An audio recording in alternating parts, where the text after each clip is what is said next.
Hello students, आज इस video में हम एनालिसिस की एक इम्पॉर्टेंट थ्योरम करने जा रहे हैं सीक्वेंस चैप्टर की।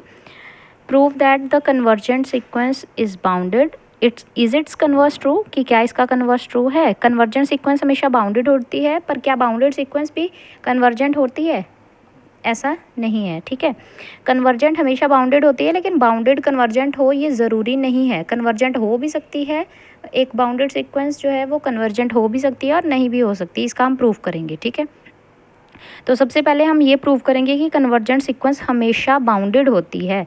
कन्वर्जेंट का मतलब क्या है कि जब एक सीक्वेंस एन सीक्वेंस है वो किसको कन्वर्ज कर रही है? एल को। लेकिन कब? जब एन टेंड्स टू इन्फिनिटी हो जाए, मतलब एन बड़ा आगे कोई बड़ा नंबर हो जाए, किसी लार्ज नंबर के बाद इन्फिनिटी तक पहुंच गया है मान लो, तो जब ए एन सीक्वेंस एल बार बार क्या बनना शुरू हो जाए? एल आंसर दे, अप्रॉक्सीमेट मतलब एल ही बन जाए, तब हम क्या बोलते हैं? सीक्वेंस क्या होगी? कन्वर्ज कर गई एल को। जैसे कि 1/n की एग्जांपल पिछली थ्योरम में हमने किया था। 1/n जब इन्फिनिटी हो जाता है तो वो ज़ीरो, अप्रॉक्सीमेट ज़ीरो ही बन जाता है, क्योंकि 1/10,000 लिखूंगी तो वो 0.0001 आएगा, है ना। इसी तरह 1/n की जगह पे 1 लाख लिखूंगी तो वो 0.000001 आएगा। तो इस अप्रॉक्सीमेट ज़ीरो बन गया, तो इसका मतलब ज़ीरो को कन्वर्ज कर गया, मतलब ज़ीरो पे स्टक हो गया, अप्रॉक्सीमेट वो ज़ीरो ही बन गया है ना। तो इसको बोलते हैं कन्वर्ज करना।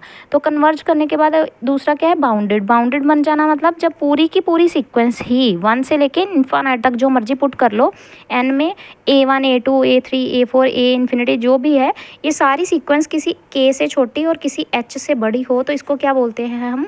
बाउंडेड होना, सीक्वेंस का बाउंडेड होना। तो बस यही प्रूव करेंगे, कन्वर्जेंट लेट करके चलेंगे, बाउंडेड उसको प्रूव करेंगे, ठीक है। तो मैंने मान लिया कि ए एन सीक्वेंस कन्वर्जेंट है तो epsilon greater than zero however small there exist natural number m such that. ये दो लाइंस किसकी लिखी हैं? कन्वर्जेंट की डेफिनेशन की, कि ए एन सीक्वेंस का एल के साथ डिफरेंस क्या होगा? लेस देन एप्सिलॉन, मतलब इन दोनों के बीच का गैप बिल्कुल अप्रॉक्सीमेट ना के बराबर का है, मतलब एप्सिलॉन से भी कम का है।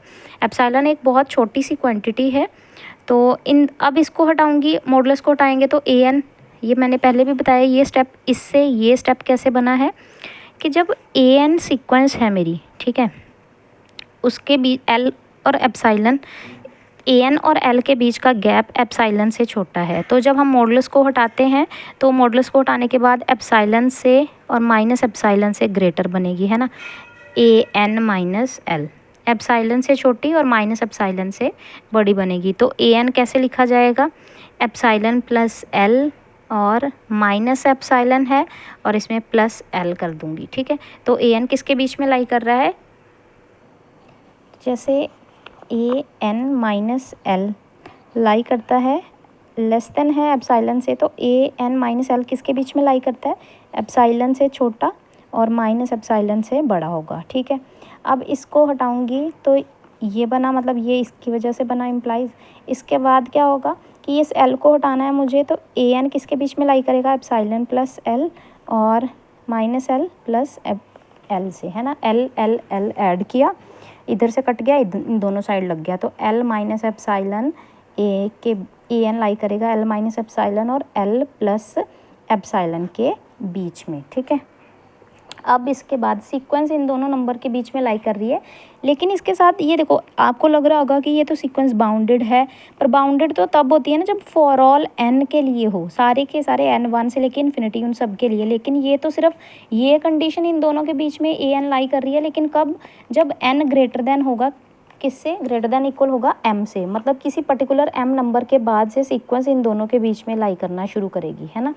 उनका क्या, जो इस नंबर से पीछे हैं, यानी कि जैसे कि A1 A2 up to Son AM-1 आया, फिर इसके बाद AM आया, उसके बाद AM+1 आया, फिर अप टू सोन इन्फानाइट तक, A इन्फिनिटी तक गया।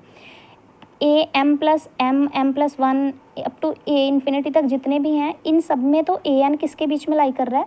L प्लस एप्सिलॉन और L माइनस एप्सिलॉन के बीच में। लेकिन इसमें, इनमें तो ये सीक्वेंस बाउंडेड है, लेकिन सीक्वेंस तो 1 से शुरू होती है ना, तो इन नंबर्स का क्या, हमें क्या पता है इस सीक्वेंस इनमें, इन दोनों नंबर्स में बाउंड हो रही है या नहीं हो रही। तो मैंने क्या किया, बाउंड करवाने के लिए एच कंसीडर किया मिनिमम, सबसे मिनिमम जो सीक्वेंस में सबसे छोटा होगा। तो इस नंबर, क्योंकि सीक्वेंस इससे बड़ी है तो ये नंबर छोटा है, ये नंबर यानी कि L माइनस एप्साइलन, ये उनकी गारंटी है, ये सीक्वेंस उससे बड़ी है L माइनस एप्साइलन से। कब? जब M से इन्फिनिटी तक, है ना, यानी कि M से ग्रेटर वालों के लिए। M से पीछे वालों का क्या? तो इनमें से भी चूज़ करना पड़ेगा। मिनिमम मैंने क्या लिया? इसमें से, और इन सब में से जो मिनिमम होगा उसका नाम रखा H, ठीक है। तो अगर उसका नाम H है तो इसका मतलब सीक्वेंस का पूरी की पूरी 1 से लेकर इन्फिनिटी तक की जितनी भी पूरी सीक्वेंस है उसमें सबसे सीक्वेंस किससे बड़ी होगी? H से बड़ी होगी, क्योंकि H सबसे मिनिमम एलिमेंट है, ठीक है ना।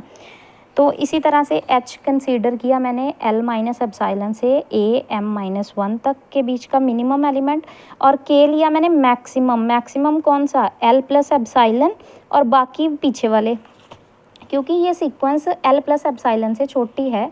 तो L प्लस एप्साइलन इस सीक्वेंस का तो सबसे बड़ा नंबर है ही, लेकिन सीक्वेंस तो 1 से लेके M माइनस 1 तक भी है, वो कौन इंक्लूड करेगा? तो उसको भी इंक्लूड कर लेना है मैक्सिमम में। तो सीक्वेंस का सबसे बड़ा नंबर क्या आ जाएगा? सीक्वेंस किससे बड़ी है? सीक्वेंस K से क्या होगी? छोटी। और सबसे सीक्वेंस से बड़ा नंबर कौन होगा? K। तो इसीलिए, क्योंकि ये सबसे मैक्स है, मैक्स मतलब सबसे बड़ा है, तो ये आगे लगेगा और AN बीच में, फिर सबसे पीछे N। यहाँ पे मैं क्या लिखूँगी? फॉर ऑल N, सारे के सारे नेचुरल नंबर के लिए। क्यों? पहले मैंने M तक के लिए L minus epsilon L plus epsilon ले लिया, और पीछे M से जो पीछे वाले बचते हैं उनको इसमें इंक्लूड कर लिया। तो इसका मतलब टोटल N नेचुरल नंबर के लिए हो गया। पूरी सीक्वेंस इन दोनों नंबर्स के बीच में लाइक कर रही है, सारे के सारे नेचुरल नंबर्स के लिए। तो इसका मतलब सीक्वेंस क्या है? बाउंडेड है। तो पूरी की पूरी सीक्वेंस मेरी क्या होगी? बाउंडेड हो गई, ठीक है। Sequence is bounded. अब उल्टा उन्होंने बोला कन्वर्स प्रूव करो, है या ट्रू या नहीं। तो कन्वर्स ट्रू नहीं है। हर सीक्वेंस जो बाउंडेड हो वो कन्वर्जेंट भी हो ऐसा ज़रूरी नहीं है। कैसे पता चला? -1 की पावर n, ये एक ऐसी सीक्वेंस है जो कि बाउंडेड तो है पर कन्वर्जेंट नहीं है। अब देखो सीक्वेंस बाउंडेड क्यों है? क्योंकि ये -1 + 1 -1 + 1 -1 + 1, अगर 1 पुट करूँगी तो -1 की पावर ऑड मतलब -1, -1 की पावर इवन मतलब प्लस का 1, तो -1 और +1 के बीच में ही लाई करेगा, इसीलिए ये सीक्वेंस का -1 + 1 यही आएगा। तो सबसे छोटा नंबर कौन सा है? -1। सबसे बड़ा नंबर कौन सा है? +1। तो सीक्वेंस -1 से +1 के बीच में ही लाई करती है। तो दो नंबर्स के बीच में बाउंडेड है सीक्वेंस। किस किस के बीच में? एक तो H यानी कि -1 और एक 1 के बीच में सीक्वेंस लाई कर रही है, -1 से 1 के बीच में। बाउंडेड तो ये है, पर प्रूव करना है कन्वर्जेंट नहीं है। देखो कन्वर्जेंट क्यों नहीं है? क्योंकि सीक्वेंस इन्फिनिटी पे जाके अगर किसी एक को कन्वर्ज कर जाए, अब खुद सोचो AN सीक्वेंस जो कि है -1 से n, है ना। अगर मैं n लेती हूँ, बहुत ज़्यादा बड़ा नंबर जो मैंने ले लिया, मान लो 1 लाख ले लिया, ठीक है। तो हाँ 1 लाख ले लिया। अगर 1 लाख है मेरा इवन नंबर, तो इसका आंसर क्या आएगा? 1। और 1 लाख 1, है ना, ये नंबर लिया तो आंसर क्या आएगा? -1। इसी तरह से 1 लाख 2 लूँगी तो वो क्या आएगा? प्लस का 1, और 1 लाख 3 लूँगी तो वो क्या आएगा? -1। तो इसका मतलब नेचुरल नंबर जैसे जैसे अगर इवन हुआ जस्ट तो प्लस का 1 आ जाएगा, और ओड हुआ तो इसका आंसर क्या आ जाएगा? -1। तो इसका मतलब ये एक नंबर पे स्टक थोड़ी करेगी इन्फिनिटी के बाद। अगर ये इन्फिनिटी तक, अगर इन्फिनिटी वाला नंबर क्या हुआ? इवन हुआ तो ये प्लस का 1 आंसर देगी, और इन्फिनिटी में जो अगला नंबर होगा उसके अगर वो ओड हुआ तो उसका आंसर -1। मतलब ये एक जगह स्टक नहीं रहेगी, बदलती रहेगी। तो बदलने वाली चीज़ें कन्वर्ज नहीं करती, ठीक है। कन्वर्ज का मतलब एक ही यूनिक लिमिट पे अटक जाना, तो कन्वर्जेंट नहीं होगी। इसको हम कैसे प्रूव करेंगे ये तो ओवरऑल मैंने आपको बता दिया, लेकिन इसको थ्योरेटिकली कैसे लिखना है मैंने मान लिया, उल्टा मान लिया। इफ़ पॉसिबल सपोज कर लिया सीक्वेंस इज कन्वर्जेंट। कन्वर्ज किसको कर रही है? L को। कन्वर्जेंट है तो ये सारी डेफिनेशन कन्वर्जेंट की लिख दी। अगर सीक्वेंस M के बाद से कन्वर्ज करना शुरू कर दी है तो इस पर्टिकुलर नंबर n = m भी तो लिखा है, ग्रेटर दैन इक्वल के साथ, तो इस पोजीशन पे m भी तो आ सकता है, तो मैंने m लिख दिया। अगर m से n जब बड़ा हो गया या बराबर हो गया, वहाँ से कन्वर्ज शुरू हो गया, तो इसका मतलब m होगा तब भी इसका डिफरेंस L के साथ लेस दैन एप्साइलन, और m + 1 हुआ तब भी difference less than epsilon, m + 2 भी होता तब भी है लेस देन एम एप्सिलॉन ही होता। क्यों? क्योंकि इसके बाद से तो कन्वर्ज ही शुरू हो गया ना, फॉर ऑल सब के सब जो एन से एन, वो सब के सब एन जो एम से बड़े हैं उन सब के लिए ये चीज़ होल्ड करती है। तो एम के लिए भी होल्ड करेगी, m+1 के लिए भी होल्ड करेगी। इसको इक्वेशन 1 मार्क कर दिया, इसको इक्वेशन 2। अब इन दोनों नंबर का बीच का डिफरेंस देखा मैंने, ए एम और am+1 के बीच का डिफरेंस निकाला।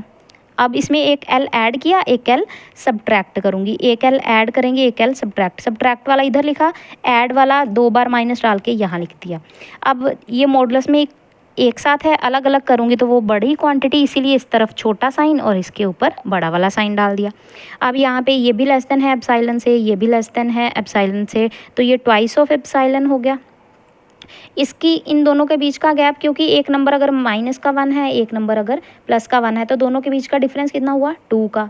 तो इसीलिए ए एम और am+1 के बीच का गैप कितना है? 2। ये साइड में लिखा है। क्यों? am माइनस am+1, ए -1 की पावर m और -1 की पावर m+1।